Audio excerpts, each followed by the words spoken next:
नमस्कार दोस्तों। आज फिर हम अपनी जर्नी पे आगे निकल गए हैं। हमारी जर्नी आपको बताया फर्स्ट एपिसोड से ही कि 3 चीज़ों पर आधारित है। हमारे मूल स्वरूप को जानना, परमात्मा के स्वरूप को जानना और माया के विषय में जानकारी प्राप्त करना।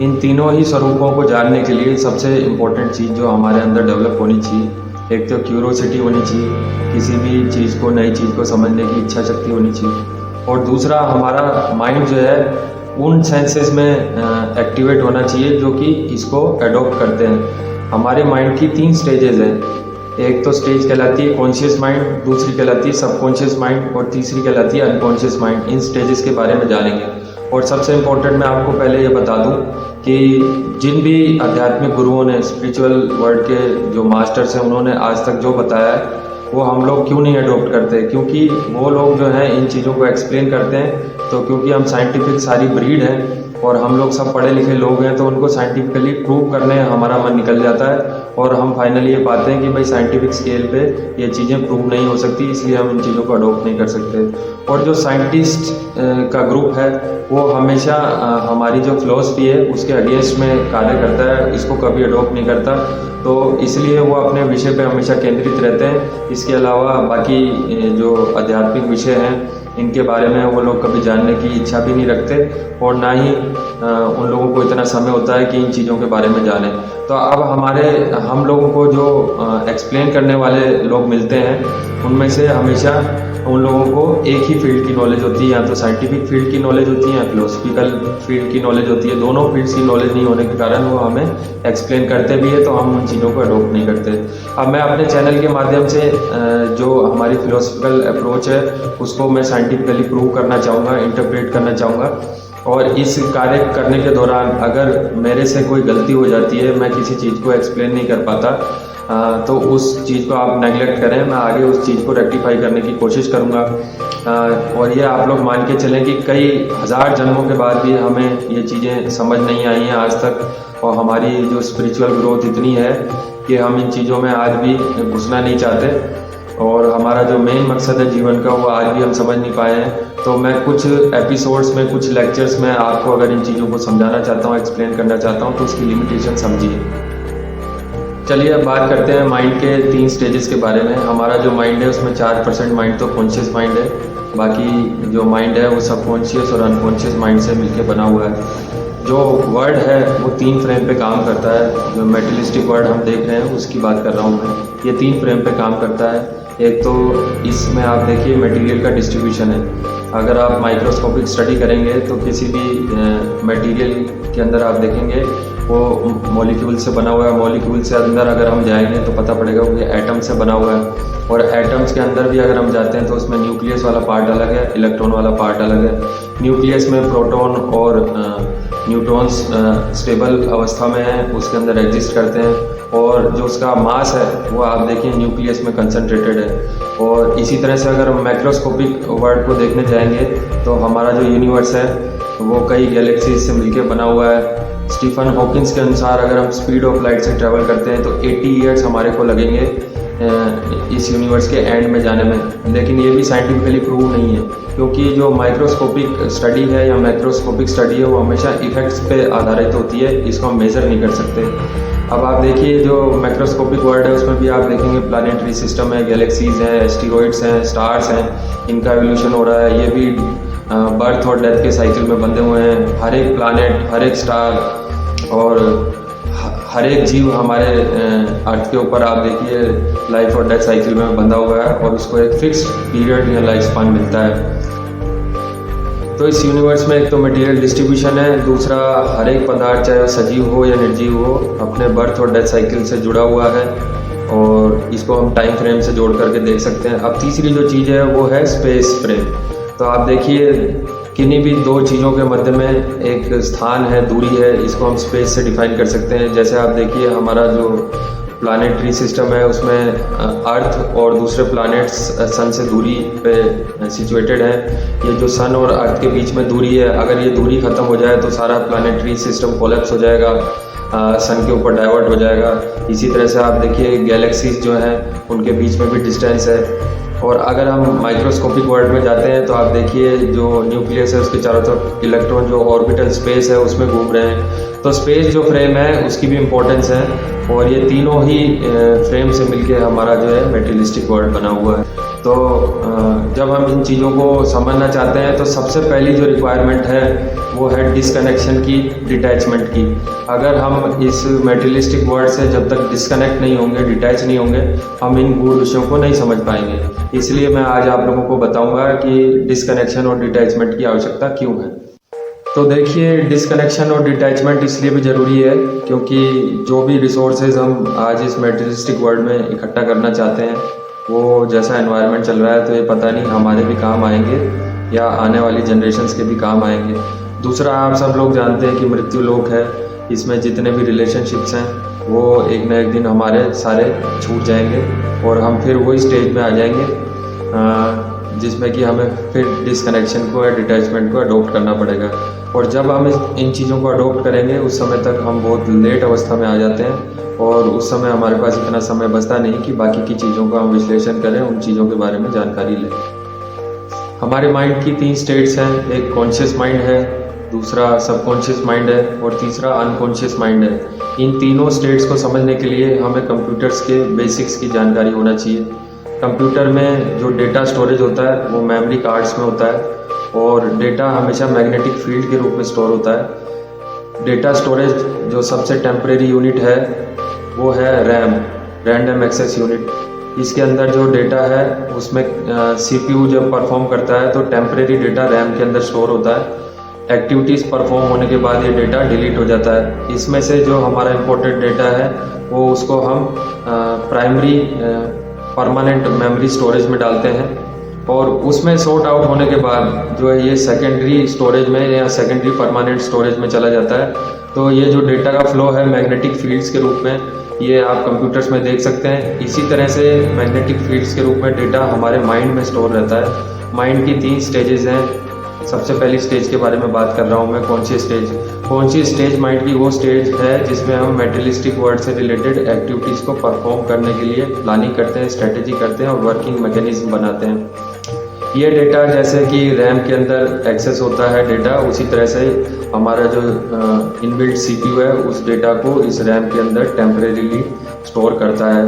और अब आप देखेंगे कि जो कॉन्शियस माइंड है ये टाइम और स्पेस के फ्रेम से जुड़ा हुआ है, यानी कि जो भी हम एक्टिविटी कर रहे हैं डेली वर्किंग्स में ये हमारा कॉन्शियस माइंड कर रहा है। और कॉन्शियस माइंड किस में ये एक्टिविटीज़ परफॉर्म कर रहा है, वो इस कॉन्शियस वर्ल्ड में या मेटेरियलिस्टिक वर्ल्ड में कर रहा है। अब जब हम सोते हैं तो सोने के बाद क्या होता है कि ये जो मेन डेटा है जो हमने डेली एक्टिविटीज़ की हैं ये डेटा रात को फ्लो करता है हमारे सबकॉन्शियस माइंड में और ड्रीम्स में हमारे को ये डेटा आता है। तो जब हमारा दिन अच्छा निकलता है तो हम एक कुछ सुखपूर्वक सपने देखते हैं या हमारा आने वाला समय अच्छा है तो भी हमारे सपनों की क्वालिटी अच्छी रहती है। और सबकॉन्शियस माइंड जो है उस समय हमारी डेली एक्टिविटीज़ के डेटा को, डेली एक्सपीरियंस के डेटा को इसमें सॉर्ट आउट कर रहा होता है। जो हमारे काम का डेटा होता है वो डेटा ये परमानेंट मेमोरी में या सेकेंडरी जो हमारे ब्रेन की यूनिट है जिसको हम अनकॉन्शियस माइंड कहते हैं उसमें ट्रांसफ़र कर देता है और बाकी डेटा जो है डिलीट कर देता है। जिस तरह से कंप्यूटर्स को अपनी वर्किंग के लिए हमेशा फ्री एक्सेस मेमोरी चाहिए, इसी तरह से हमारे को डेली एक्टिविटीज़ को परफॉर्म करने के लिए फ्री रैम चाहिए। तो रैम का जो डेटा हमारे सबकॉन्शियस माइंड में गया है वो ड्रीम्स में हमारे को दिखता है और बाद में डिलीट हो जाता है। उसमें से जो हमारे काम का डेटा है वो डेटा हमारा अनकॉन्शियस माइंड में ट्रांसफ़र हो जाता है। अब सबसे इम्पोर्टेंट चीज़ क्या है मैं आपको बताना चाहूँगा। जब हम सोते हैं तो आप देखिए सोने के बाद कभी आप लोगों ने सोने की स्टडी की है? मैं ये पहले आपको बता दूं कि 24 में से हम 8 घंटे सोते हैं और 16 घंटे की हमने ज़िंदगी पर टेंशन की है और 8 घंटे जो हम मस्त होकर रात को निकालते हैं। अगर ये 8 घंटे हमारे को भगवान नहीं दे तो हमारा अगले दिन जीना दूभर हो जाए। अगर किसी को 4-5 दिन नींद नहीं आती तो आप उससे उसका हाल पूछिए कि निद्रा का हमारे जीवन में क्या महत्व है। और निद्रा में जाने के बाद जैसा आपको मैंने बताया कि हमारा सबकॉन्शियस माइंड कुछ एक्टिविटीज़ करता है, इसके अलावा जो है आंशिक रूप से टाइमलेस जर्नी में चला जाते हैं जिसमें कि हम इस मटेरियलिस्टिक वर्ल्ड से थोड़े डिटैच हो जाते हैं। टाइम स्पेस से हमारा डिस्कनेक्शन हो जाता है। और जो ये स्टेज होती है इसको हम ऐसे परिभाषित कर सकते हैं कि जैसे हम रात को अच्छी गहरी नींद सोने के बाद अगर हम सुबह उठते हैं तो हमारे को लगता है कि हम अभी सोए थे और अभी उठ गए, ये इतनी जल्दी सुबह कैसे हो गई, क्योंकि हम एक टाइमलेस जर्नी की स्टेज में होते हैं, इसलिए हमें आनंद की प्राप्ति होती है। दूसरा, हम डिस्कनेक्टेड स्टेज में होते हैं जिसमें कि हमारे को इस मेटेरियलिस्टिक वर्ल्ड से ज़्यादा लेना देना नहीं होता है, इसलिए हमारे को आनंद की प्राप्ति होती है। अब तीसरा जो माइंड है उसको हम अनकॉन्शियस माइंड कहते हैं। इसमें एक्चुअली क्या होता है, ये अनकॉन्शियस माइंड जो है हमारे चित्त का या चरित्र का डेटा रखता है। जो हमने लाइफ स्पान में जो भी एक्टिविटीज़ परफॉर्म की हैं उससे हमारे साउल के ऊपर जो इम्प्रिंट बना है, हमारे चरित्र के ऊपर जो इम्प्रिंट बना है, वो ये डेटा अनकॉन्शियस माइंड में स्टोर रहता है। और अनकॉन्शियस माइंड पूर्ण रूप से टाइमलेस जर्नी को एक्टिवेट करता है। जब कोई आदमी मूर्छित हो जाता है, कोमा में होता है, तो चाहे वो 20 साल कोमा में हो, चाहे 10 साल कोमा में हो, उसको जब भी वो अपने कोमा से जागेगा तो आप देखिए उससे पूछने पे वो हमेशा एक ही जवाब देगा कि मेरे को ऐसा लग रहा है कि मैं कल ही बेहोश हुआ था और आज ही मैं उठा हूँ। तो इससे सिद्ध होता है कि वो एक टाइमलेस जर्नी की स्टेज में होता है। अब आप देखिए कि आदमी को आनंद की प्राप्ति के लिए एक तो निद्रा की अवस्था में जाना पड़ता है। कुछ लोग आनंद की प्राप्ति के लिए मूर्छित होने की अवस्था में जाना चाहते हैं, चाहे वो किसी तरह का नशा करते हो, ड्रग्स लेते हो, नारकोटिक्स का उपयोग करते हो। तो इन चीज़ों की वजह से वो एक्चुअली इस टाइम स्पेस और मेटेरियलिस्टिक जो वर्ल्ड है इससे डिटैच होना चाहते हैं और एक टाइमलेस जर्नी में जाना चाहते हैं। तो टाइमलेस जर्नी में जाने का अपना आनंद है। इस आनंद को हम खुद परिभाषित नहीं कर सकते, लेकिन इसका आंशिक रूप से रोज निद्रा की अवस्था में हम लोग अवलोकन करते हैं और इसका महत्व हम लोग जानते हैं। तो अभी मैंने आपको बताया टाइमलेस जर्नी क्या होती है और इससे जुड़ा हुआ आनंद क्या होता है। टाइमलेस जर्नी में अगर हमारे को जाना है तो सबसे बढ़िया साधन है कि रोज़ अच्छी नींद लें, गहरी नींद लें और उसके बाद अगले दिन आप इस आनंद को अनुभव कर सकते हैं। इसके अलावा हम मेडिटेशन के माध्यम से भी टाइमलेस जर्नी में जा सकते हैं। योग निद्रा के माध्यम से भी हम टाइमलेस जर्नी में जा सकते हैं। और मूर्छित अवस्था अगर हमारे को मिलती है तो कुछ समय के लिए भी हम टाइमलेस जर्नी में जा सकते हैं। और जब हम इस शरीर को छोड़ देंगे उस समय हम प्योर टाइमलेस जर्नी में होंगे और हमें परम आनंद की प्राप्ति होगी। तो इसलिए हमें कभी भी मृत्यु से डरना नहीं चाहिए। मृत्यु एक वो साधन है जिससे कि हम मेटेरियलिस्टिक वर्ल्ड और इससे जुड़ी हुई समस्याओं से एक दिन मुक्त हो जाते हैं। तो इसको हमें पॉजिटिवली लेना चाहिए।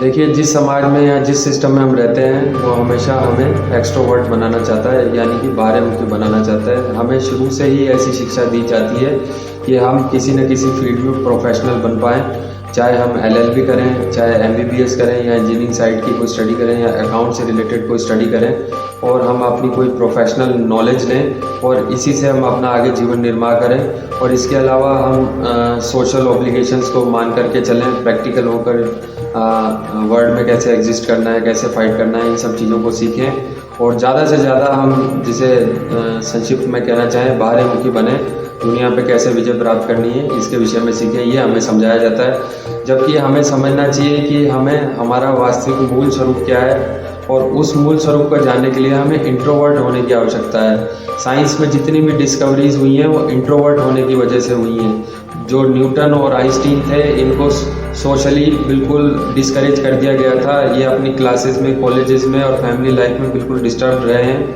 इन लोगों को पर्सनली अगर आप देखा जाए तो मेटेरियलिस्टिक वर्ल्ड से कोई सुख प्राप्त नहीं हुआ।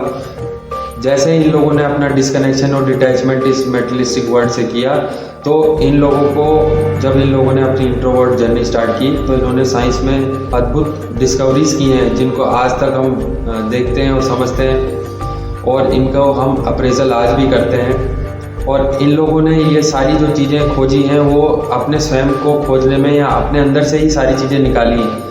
जो ये न्यूक्लियर फ्यूज़न है या फिशन है, इसको अगर आइंस्टीन ने डिफाइन करा था E=mc² से, तो क्या उसने कोई एक्सपेरिमेंट करके देखा था इतने लार्ज स्केल पे? उसने ये एक्सपेरिमेंट नहीं करके देखा, जबकि उसके अंतर्ज्ञान ने उसको ये सारी चीज़ें प्रदान की। बाद में एक्सपेरिमेंटली इन चीज़ों को हम लोगों ने प्रूव किया। तो इंट्रोवर्ट जर्नी का बड़ा इम्पोर्टेंस है। हमें बच्चों को अब अंतर्मुखी बनाना चाहिए और सबसे अच्छा ये है कि अंतर्मुखी भी बनाएं और बाहरमुखी भी बनाएं, ताकि वो सामंजस्य बिठा करके अपना आंतरिक विकास भी कर पाए और इस संसार में अपना जीवन निर्वाह भी कर पाए। अब मैं आपको बड़े सुंदर तरीके से एक एक्सपेरिमेंट के ऊपर बेस होकर के आपको बताऊंगा कि इंट्रोवर्ट होने के बाद हमें किस तरह से दिव्य ज्ञान की प्राप्ति होती है। तो इसके लिए हम फिजिक्स का एक टाइटल को स्टडी करेंगे, रिजोनेंस। आप देखिए रिजोनेंस क्या होता है। जब भी हम किसी भी मटेरियल को जिसको हमें वाइब्रेट करना है उसको किसी ऐसे फोर्स वाइब्रेशंस में रखते हैं जिसमें कि जो हमारा मटेरियल है उसकी वाइब्रेशंस बढ़ती बढ़ती नेचुरल फ्रीक्वेंसी पे आ जाती हैं। तो आप देखिए उसके वाइब्रेशंस का एम्पलीट्यूड एकदम से रेज हो जाता है, ये रिजोनेंस कहलाता है। तो अगर हम इसको अपनी लाइफ में देखें तो जैसे ही हम इंट्रोवर्ट होते हैं और मेडिटेशन की अवस्था में जाते हैं, हमारी अंदर की टाइमलेस जर्नी स्टार्ट होती है, तो हमें दिव्य ज्ञान की प्राप्ति होती है और वो दिव्य ज्ञान बढ़ा हुआ एम्पलीट्यूड हमारी बड़ी अप्रोच के कारण मिलता है। तो ऐसा क्यों होता है? देखिए, जब भी हम अपने शरीर को डिस्कनेक्ट कर लेते हैं, मन को डिस्कनेक्ट कर लेते हैं, अपनी बुद्धि को डिस्कनेक्ट कर लेते हैं, हम चीज़ों से डिटैच हो जाते हैं। ये साथ में आप एग्जांपल के रूप में न्यूटन और जो है आइंस्टीन को हमेशा दिमाग में रखें कि ये कैसे डिटैच हुए थे सारी चीज़ों से। तो जब हम इस डिटैचमेंट की स्टेज में आ जाते हैं तो हमारा शरीर जो है फोर्स वाइब्रेशंस जनरेट करता है। इन फोर्स वाइब्रेशंस की वजह से हमारा जो साउल मटेरियल है या जो हमारी आत्मा है वो इस तरह के एम्पलीट्यूड में आ जाती है, इस तरह के वाइब्रेशंस के मोड में आ जाती है कि उसकी जो मूल फ्रीक्वेंसी है, नेचुरल जो उसकी फ्रीक्वेंसी है, जो परम पिता परमात्मा की फ्रीक्वेंसी, उससे वो मैच करने लग जाता है। तो इससे दो चीज़ों की प्राप्ति होती है, एक तो हमारे को परम आनंद की प्राप्ति होती है और दूसरा दिव्य ज्ञान की प्राप्ति होती है। दिव्य ज्ञान दो तरह के हैं, एक ब्रह्म ज्ञान है, एक परलौकिक ज्ञान है। तो इन दोनों ज्ञान की प्राप्ति के लिए आपको, जब तक आप अपनी नेचुरल फ्रीक्वेंसी पे वाइब्रेट नहीं करेंगे इंट्रोवर्ट होकर के, तब तक आपको इन चीज़ों की जानकारी नहीं होगी। और इसी के साथ मेटेरियलिस्टिक वर्ल्ड से जो रिलेटेड ज्ञान है उसकी भी आपको प्राप्ति जब ही होगी जबकि आपका मन और बुद्धि नेचुरल फ्रीक्वेंसी पे वाइब्रेट नहीं करेंगे। इसी फिलॉसफी के ऊपर साइंटिस्ट काम करते हैं और जब वो इतने इंट्रोवर्ट हो जाते हैं तो उनको कोई ना कोई उपलब्धि इस जीवन में प्राप्त हो जाती है। तो ये मैं चाहता हूँ कि आप लोग भी इस संसार की चीज़ों से इंटरनली अब डिस्कनेक्ट हों, डिटैच हों और अपने मूल स्वरूप में जाएं और नेचुरल फ्रीक्वेंसी में आप लोग वाइब्रेट करें ताकि आपको जो अपने मूल स्वरूप की जानकारी हो, परमात्मा के स्वरूप की जानकारी हो। ओम नमः शिवाय।